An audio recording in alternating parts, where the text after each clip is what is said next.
जो सबसे बड़े बड़े पुत्र थे जिनका नाम था भरत जी महाराज, इन्होंने ग्रह को छोड़ा है और नेपाल जाकर के गंडकी नदी के किनारे बैठ करके और प्रभु का भजन करने लगे हैं। प्रेम से कह दो जय सिया राम। बात कुछ समझ में आ रही है कि नहीं आ रही है? अच्छा, कौन कौन को समझ में नहीं आ रही है? यशोदा मैया नहीं आ रही क्या? अच्छा, कौन कौन को समझ में आ रही है? सबको आ रही है ना? हाँ, नहीं आए तो कह सकते हैं भैया। गंडकी नदी के किनारे जाकर के प्रभु का भजन करने लगे हैं, लेकिन भगवान भी कहते हैं मम माया दुरत्या, ये मेरी माया बड़ी प्रबल है भैया। सब ही नचावत राम गोसाई, बंध्यो जीव मरकट की नाई, सब ही नचावत राम गोसाई। प्रभु प्यारे, वहां भी वह सेफ नहीं रह पाए। क्या दृश्य दिखाई पड़ा कि एक कोई हिरणी आई है और हिरणी गंडकी नदी में जल पीने लगी है, और इधर सिंह यानी शेर बैठा हुआ था शिकार की तलाश में। जैसे हिरणी को जल पीता देखा है, पीछे से जाकर के दहाड़ लगाया है। वह हिरणी गर्भवती थी भैया। प्राण रक्षा करने के लिए वह हिरणी गंडकी नदी में जैसे कूदी है, तो उसका जो प्रसव था, उसका जो वेग था, वो उसी नदी पर छूट जाता है और हिरणी जाकर के नदी के किनारे जाकर के प्राणांत कर लेती है। कथा को ध्यान से सुनना, ये कथा हमें और आपको किस ओर लेके जाने वाली है। वह हिरणी जाकर के देहावसान हो गई। अब उसका छोटा सा जो बालक था, तो गंडकी नदी में कभी डूबता है, कभी ऊपर आता है, कभी नीचे जाता है। अब मानव को तो दया करनी चाहिए, संत को, भगवान के भक्तों को, सबको जीवों पर दया करनी चाहिए, अपने से छोटों पर दया करनी चाहिए। भरत जी महाराज ने सोचा, हे भगवान, ये हिरण का बच्चा ये मर जाएगा, ये तो अबोध है, छोटा है। और भरत जी महाराज गए हैं, जाकर के नदी में घुस करके उस हिरणी के बच्चे को निकाल करके बाहर ले आए। यहां तक तो ठीक था, लेकिन भरत जी महाराज अब 100 माला जब नृत्य करते थे रात में दिन में मिला करके, अब 10-5 माला कम होने लगी है। क्यों? क्योंकि हिरण के बच्चे के लिए घास भी लाना है, उसकी चिंता भी करनी है कि कोई इसका नाश्ता ना कर जाए। प्रेम से कह दो जय सिया राम। कोई शेर वगैरह आकर के कहीं नाश्ता ना कर जाए, चिंता। 100 माला की जगह अब 80 माला होने लगी। धीरे धीरे वह हिरण का बच्चा जब बड़ा हुआ, आसक्ति और बढ़ी है भरत जी महाराज की। अब तो 50-50 में काम चल रहा है। जहां 100 माला करते थे, अब 50 माला खुद कर रहे हैं। 50 माले का समय हिरण के बच्चे के लिए निकाल दिए। एक दिन ऐसा आया कि उस हिरण के बच्चे में भरत जी महाराज का इतना मन लग गया, अब तो उसी के साथ में खेलते हैं। 2-4-6 माला हो जाए तो हो जाएगा, 2-4 माला हो जाए तो हो जाएगा। प्रभु प्यारे, एक दिन की बात है, कुछ हिरणों का झुंड वहां से निकल के जा रहा था। भरत जी महाराज भजन में लीन थे और उस हिरण के बच्चे ने अपना स्वजातीय समझ करके, अपना परिवार समझ करके और उन हिरणों के झुंड में मिल करके गोविंदाय नमो नमः चला गया।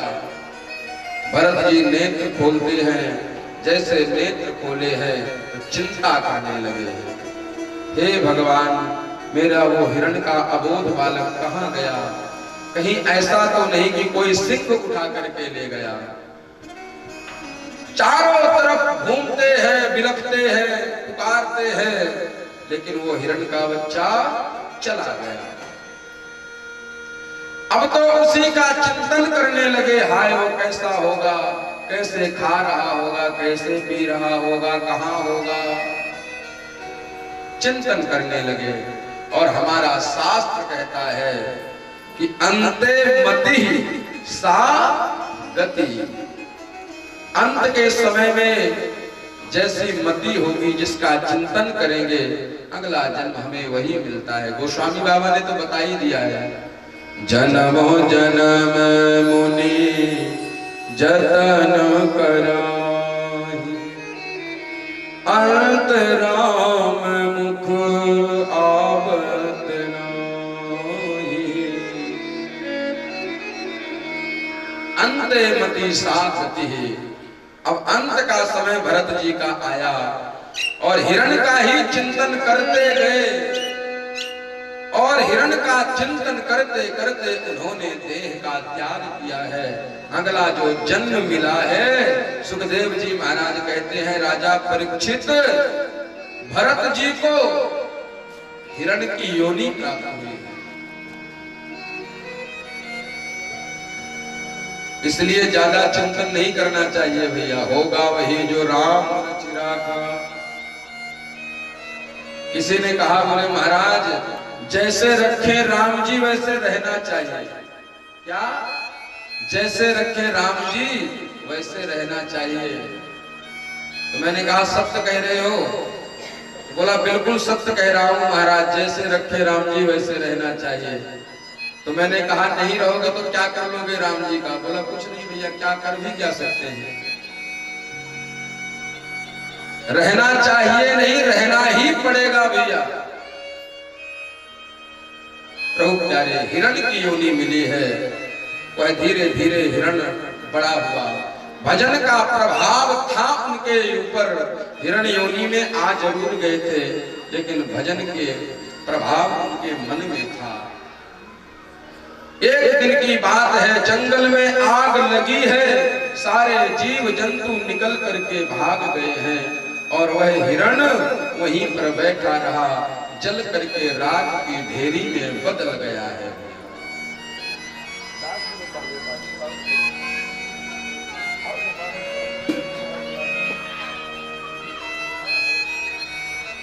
प्रभु प्यारे,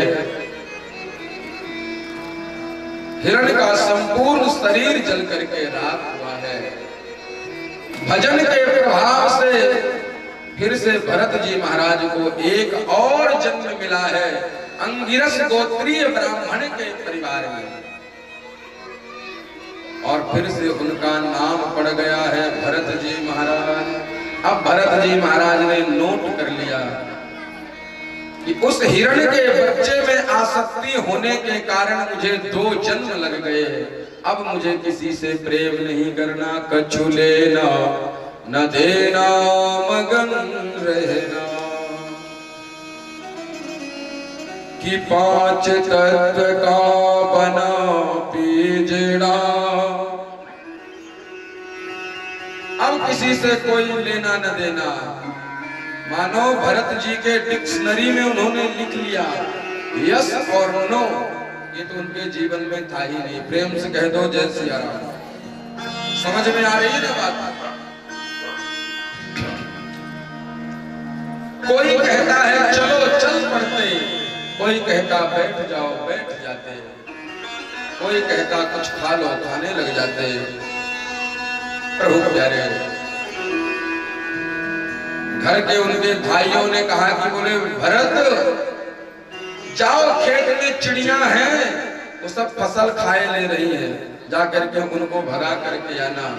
तो भरत जी गए हैं और जा करके मालूम है क्या कहते हैं, राम जी की चिड़िया राम जी को खेत, मैं भी राम जी का चिड़िया भी राम जी की, खाओ रे चिड़िया भर भर पेट, मैं भी राम जी का और आप भी राम जी के, खूब खाओ चकाचक।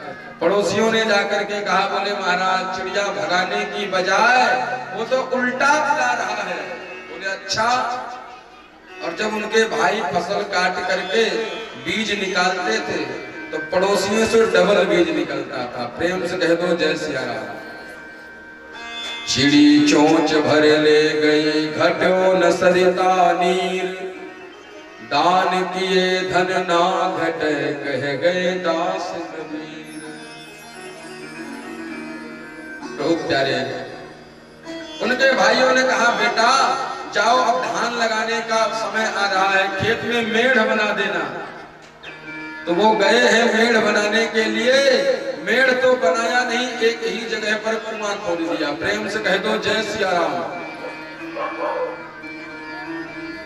हमारे भैया लोग तो सोच रहे हैं कि माताओं को ही कहना है जय सिया राम।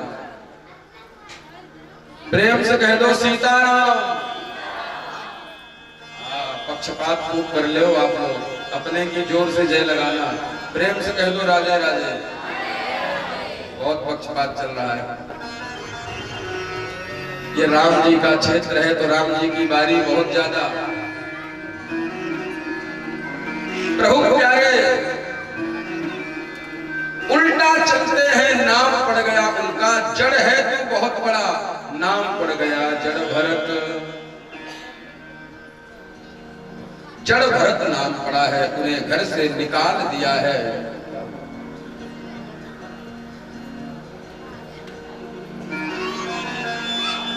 घर से निकाल दिया है उन्हें, घर से निकल गए हैं।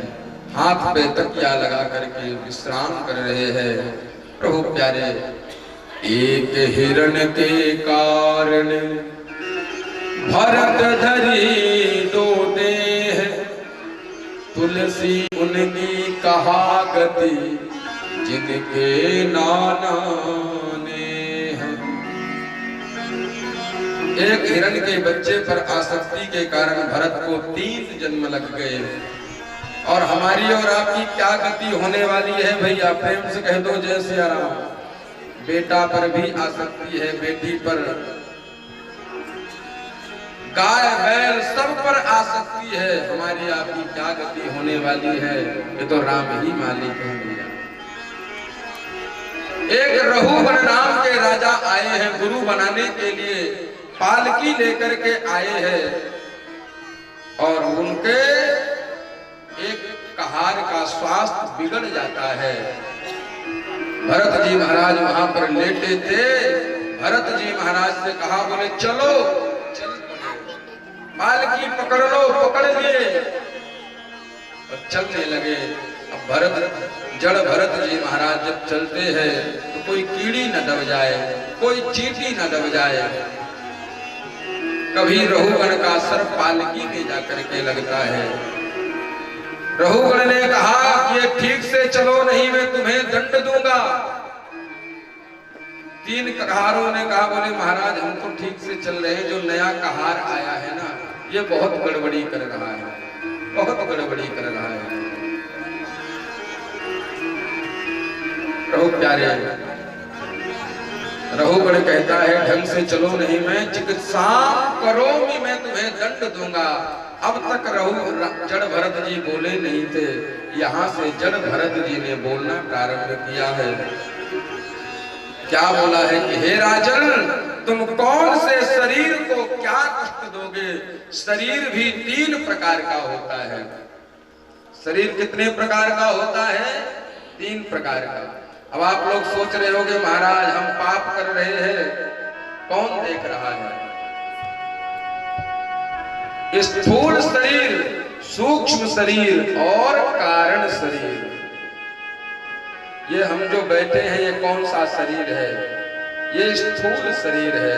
छित जल पावक गगन समीरा, पंच रचित अति अधमो शरीरा। 5 चीजों से मिलकर यह शरीर बना है। वायु वायु में मिल जाती है, जल जल में मिल जाता है, तेज तेज में मिल जाता है। यह शरीर मिट्टी में समाहित हो जाता है। स्थूल शरीर, सूक्ष्म शरीर हमारे कर्मों के द्वारा भोग भोगता है, और कारण शरीर जैसा हमने किया है अवश्य में वही भोक्तव्यम कृतम कर्म शुभाशुभम, जो जैसा कर्म करता है उसे वैसा फल निश्चित भोगना ही पड़ेगा भैया। इसलिए मेरा निवेदन है, मैं कई दिनों से चिल्ला चिल्ला करके कह रहा हूं कि जो व्यवहार, जो कर्म खुद को बुरा लगे ऐसा हम कभी किसी के साथ में ना करें।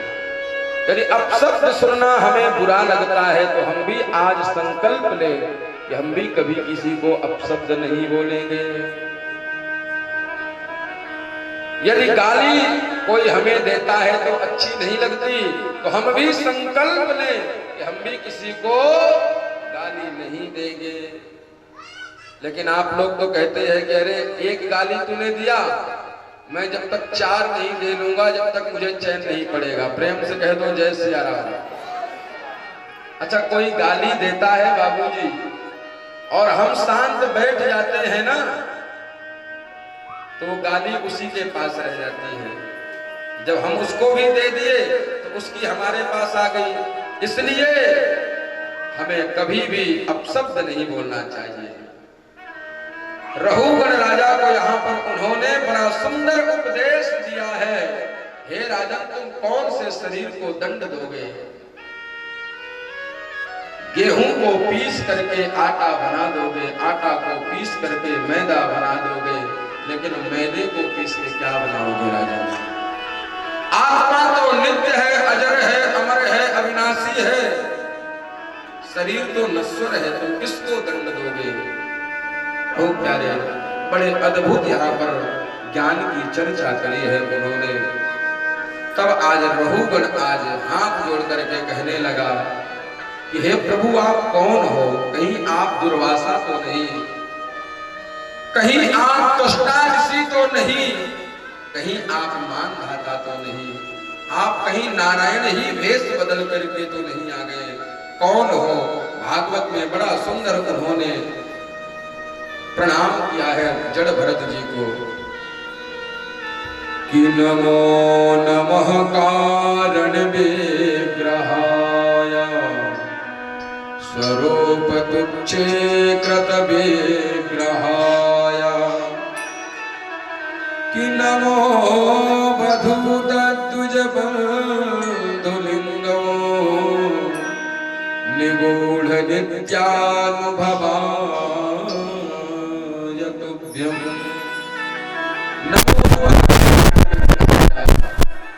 आप कौन हो?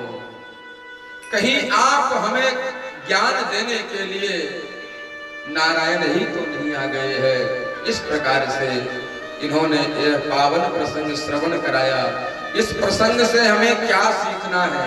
इससे ये सीखना है कि हमें ममता किसी से नहीं करनी है भैया।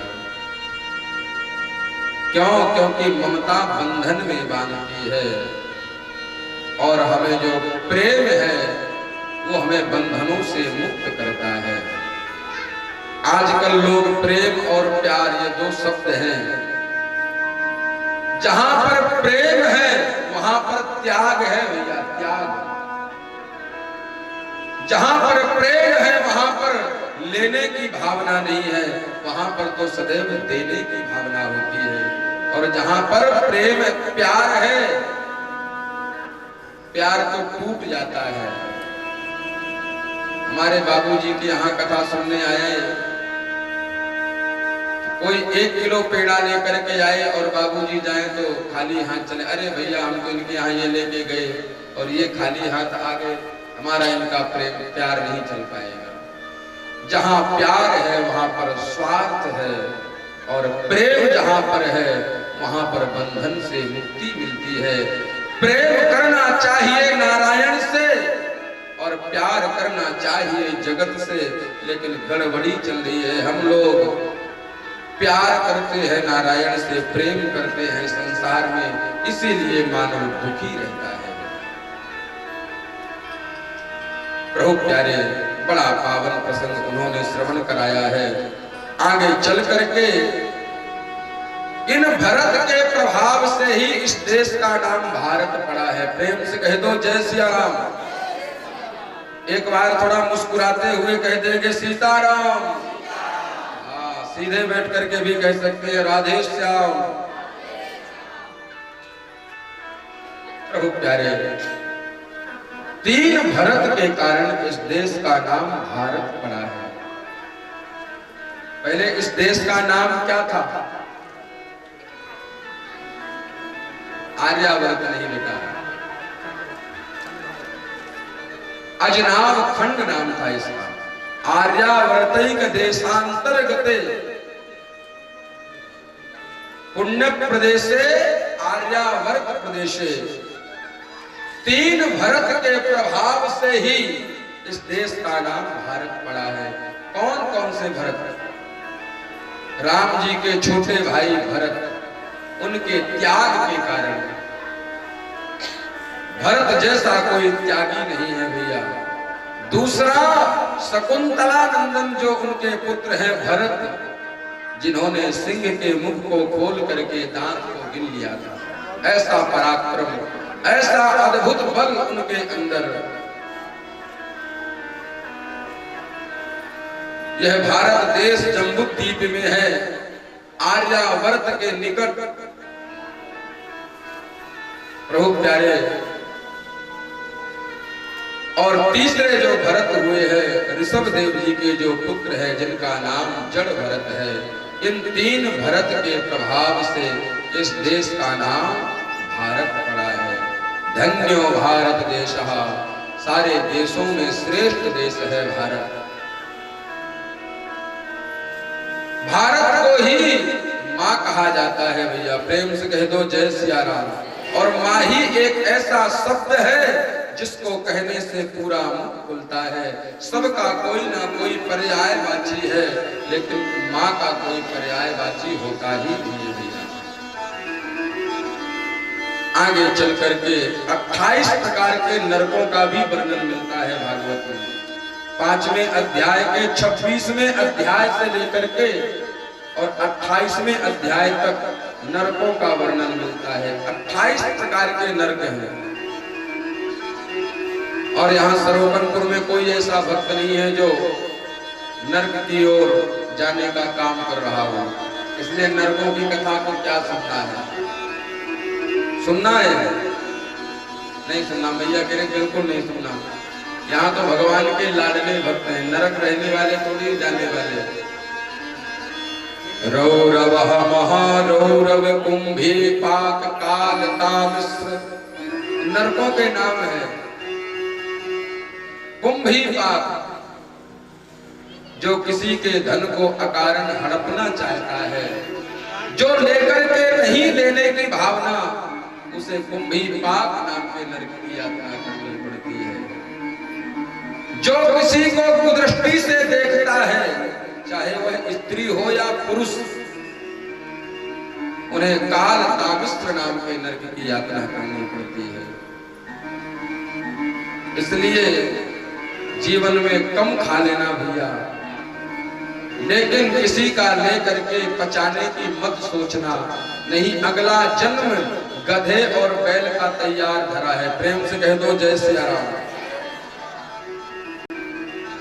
प्रभु प्यारे, 28 प्रकार के नरकों का सुंदर निरूपण है। 5वें स्कंद को करते हैं विश्राम, और आइए प्रभु के नाम को गाते हुए हम और आप सभी लोग प्रभु की ओर चलेंगे। आज कथा बहुत लंबी हमारी यात्रा है। अभी हम लटके हुए हैं 5वें स्कंद में और जाना है मुझे 10वें स्कंद तक। प्रेम से कह दो जय सिया राम। ओ क्या तन माजिता रे, भरत जी महाराज कह रहे हैं ये शरीर साथ नहीं जाता है, चाहे कितना भी रामदेव का क्रीम और पाउडर लगाते रहो भैया। एक दिन ऐसा आता है जो खूब झुर्रियां पड़ जाती हैं। ये सर अपने आप हिलने लगता है। शंकराचार्य जी ने एक सुंदर स्तोत्र लिखा है, कि अंगम गलितम पलितम मुंडम दसन विहीनम जातम तुंडम वृद्धो याति गृहीत्वा दंडम तदपि न मुंचति आशा पिंडम। इसका हिंदी में अर्थ, ये अंग गल जाता है, ये मूंड ऑटोमेटिक नॉन स्टॉप हिलने लग जाता है। आप लोगों ने देखा होगा, कई लोगों का तो यूं हिलता ही रहता है। हम लोगों के आश्रम पर एक बाबा रहते थे, पंगत चलाया करते थे दुबे जी, आपके बगल में इधर था। पंगत चलाते थे, बोले फुल्का राम, दाल राम, सब्जी राम हमारे यहाँ लगाते हैं। तो उन बाबा का गर्दन ऑटोमेटिक यूं हिलता ही रहता था। आगे निकल गया मैं, जोर से आवाज, अरे बालक सुन इधर, दाल राम दे के जा। मैंने कहा आपने ही तो मना किया है अभी। बोले मैंने मना कब किया है ये? तो मैंने कहा आप तो गर्दन हिला रहे थे। बोले ये तो हिलता ही रहता है, नॉन स्टॉप हिलता रहता है। अंगम गलितम पलितम मुंडम दसन विहीनम जातम कुंडम।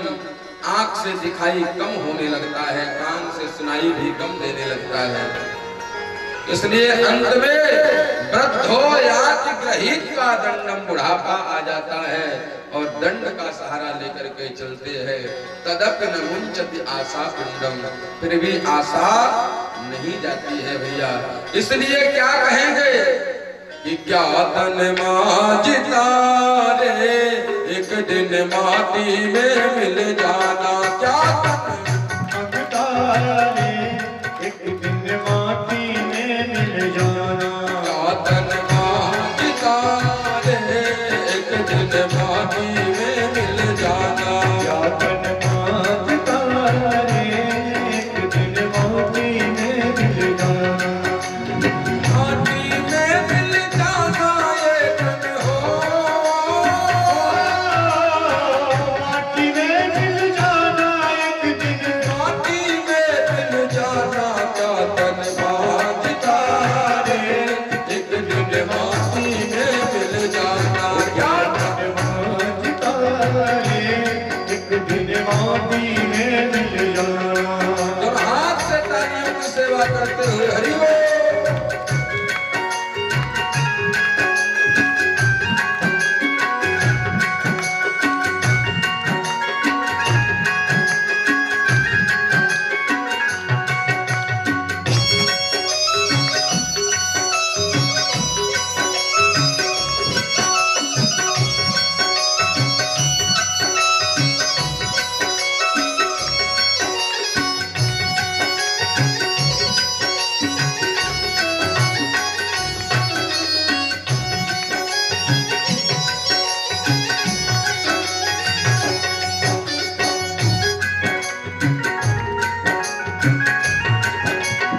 और क्या कह रहा है? माटी ओढ़न माटी बिछावन, माटी का सिरहाना। माटी ओढ़न माटी बिछावन, माटी का सिरहाना। ये शरीर भी मिट्टी का है और मिट्टी की चीज मिट्टी में एक दिन मिल ही जाएगी भैया। माटी ओढ़न माटी बिछावन, माटी का सिरहाना। माटी ओढ़न माटी बिछावन, माटी का सिरहाना। माटी का तलबूत बना है, माटी का तलबूत बना है, इसमें भ्रमर लुभाना। का तन मांझता रे, एक दिन माटी में मिल जाना। तन मांझता रे, एक दिन माटी में मिल जाना।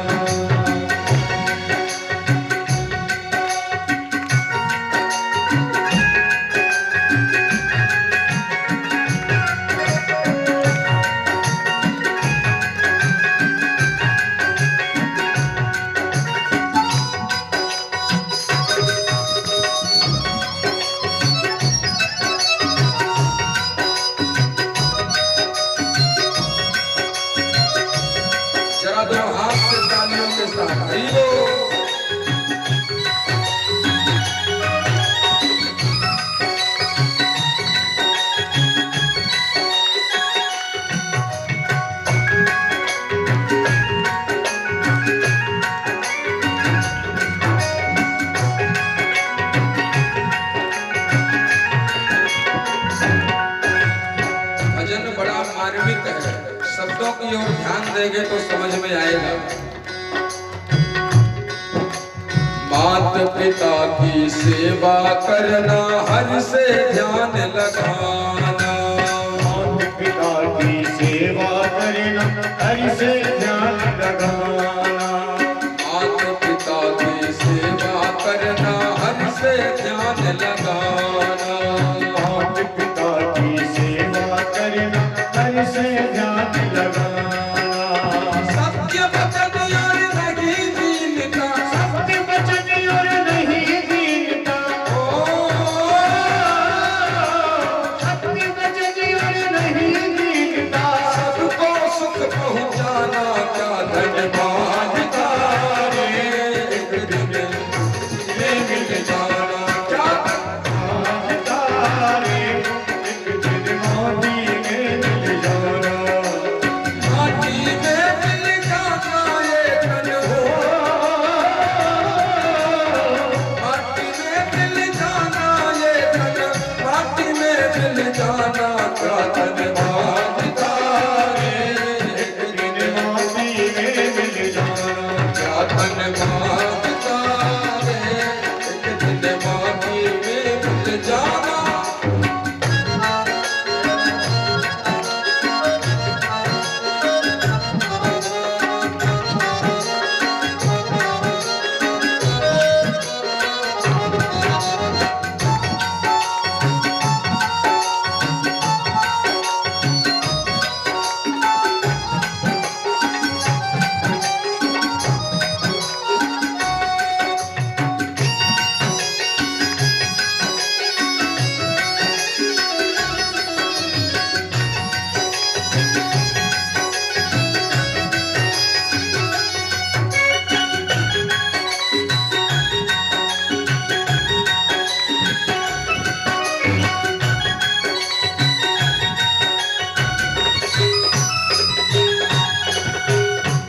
और बड़ा सुंदर कहा है।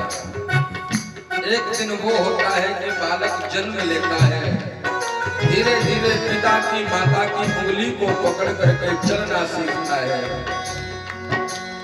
एक दिन दूल्हा बना बराती, बाजे ढोल नगाड़ा। एक दिन दूल्हा बना बराती, बाजे ढोल नगाड़ा। एक दिन दूल्हा बना बराती, बाजे ढोल नगाड़ा। एक दिन दूल्हा बना बराती, बाजे ढोल नगाड़ा। एक दिन हुए जंगल में गया हो। एक दिन हुए जंगल में गया, उल्टे पैरों जाना, क्या धन्यवाद तारे। एक दिन माटी में मिल जाना, क्या धन्यवाद। आज तारे। एक दिन माटी में मिल जाना। माटी में मिल जाना ये तन हो। माटी में मिल जाना ये तन, माटी में मिल जाना, क्या धन्यवाद तारे। एक दिन माटी में मिल जाना।